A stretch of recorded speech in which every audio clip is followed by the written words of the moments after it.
Everybody knows that the ad platforms are raising rates, okay? And if you're lucky, you have really good media buyers who know how to mitigate those rate increases and optimize for the lowest click cost and highest quality as possible, so that way you are getting the best return on your investment as possible.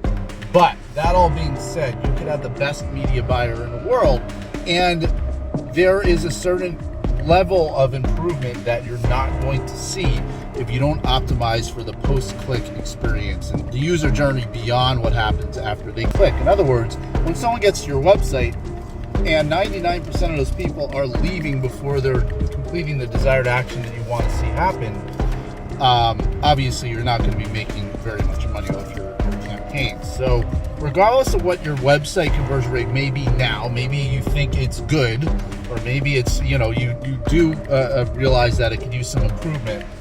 There's, you have to start thinking about conversion rate optimization as more of like a science, not just a throw whatever at the wall and hope something sticks kind of mentality that a lot of people do take.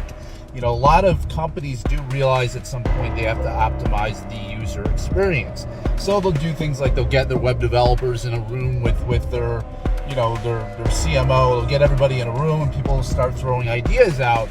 And most of those ideas are based on nothing empirical. It's not based on any studies.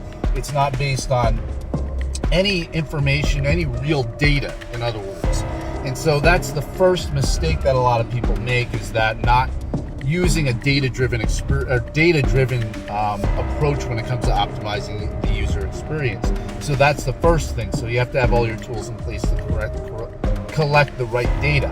But beyond that, let's assume you have all the proper tools in place. And what I mean by that is your Google Analytics, maybe heat mapping tools, so on and so forth. You're using tools to measure your page load time.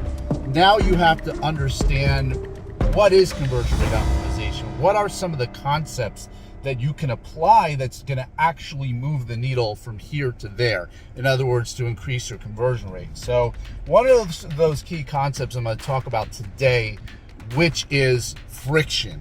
And if you don't understand friction on your website, you're definitely going to be losing out when it comes to optimizing for conversion rates. This idea of friction it could almost be used interchangeably with the word anxiety. So think about when you're shopping for goods or services online and you're going to different websites and you're shopping around. We all have like the attention span of basically a gerbil nowadays, because if you see one little thing on a website that you don't like, you're gone. You're going to go to the competitor. It doesn't matter. People are impatient. Or there's something about the website that causes you to, even for a moment, distrust that company. You're going to go elsewhere, even if in reality you shouldn't have gone elsewhere. Maybe that was the best company. So this idea of friction in web psychology and UX, this is something a lot of businesses are just now getting to know, are getting to understand this concept a little bit more as people start to scratch the surface on conversion rate optimization more than they have in the past. And why are people starting to pay attention to CRO and conversion rate optimization now is because the platforms are starting to increase their rates at a much more rapid pace than they have in the past. So it's far more important now than it ever was to have a website that doesn't have a lot of friction. Okay, so what are the main types of friction you need to look out for? The first is with regards to credibility and social proof. That means when you go to a website, you need to feel like you can trust the website. And there's a lot of things that can occur during that experience as a user that are going to cause you to not trust the website. Number one, just not having any reviews on the website. No reviews, no testimonials, no case studies, no trust logos, no social proof of any kind, or even worse, obviously fabricated social proof. Whether it's e-commerce, lead gen, it doesn't really matter.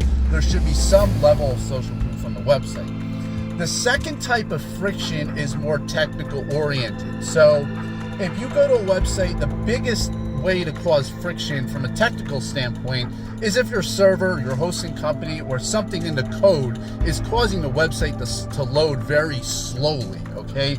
Studies show that for every millisecond it takes for your page to render and load up, your conversion rate is going to exponentially go down, okay? And one of the things you have to look out for, and your web developers need to look out for, is cross-device and cross-browser performance.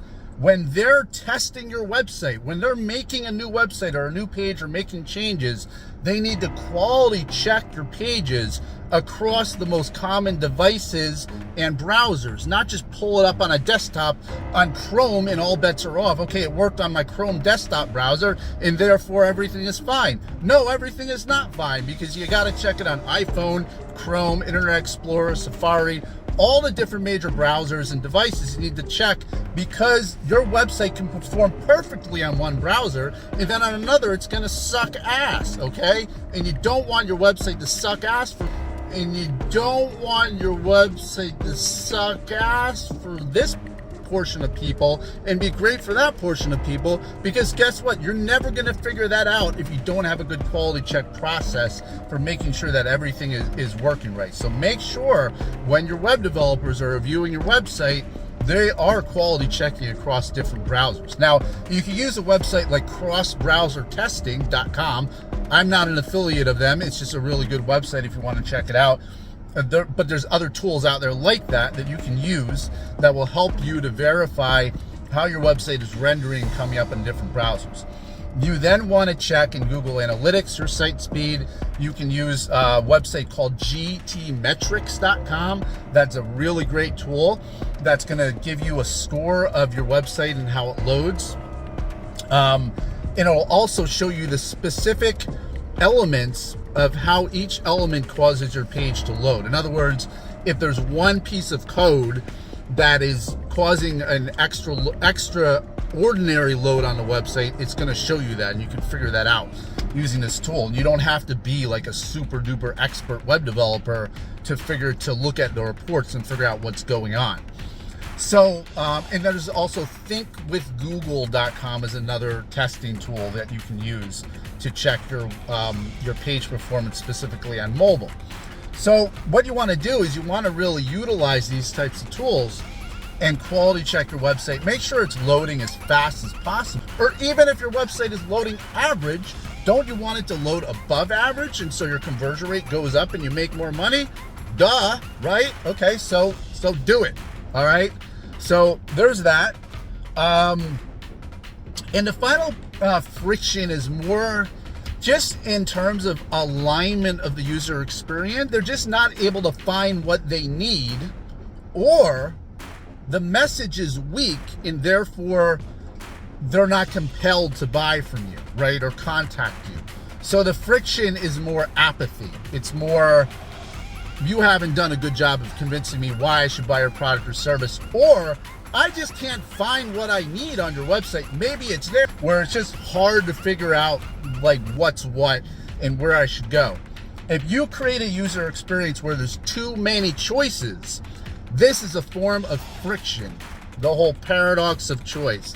If you have too many choices, people will not make any choice. But it's the same sort of thing with the website. You got too many choices, too many products that are similar. Let's say you have 10 products that account for 90% of your revenue, but you have 1,000 products in your website. Is that really smart? Do you really need to be distracting people away from the products that are driving most of the revenue? You have to start really thinking strategically about what you have and where you have it. So guys, hopefully that's helpful. Remember, friction.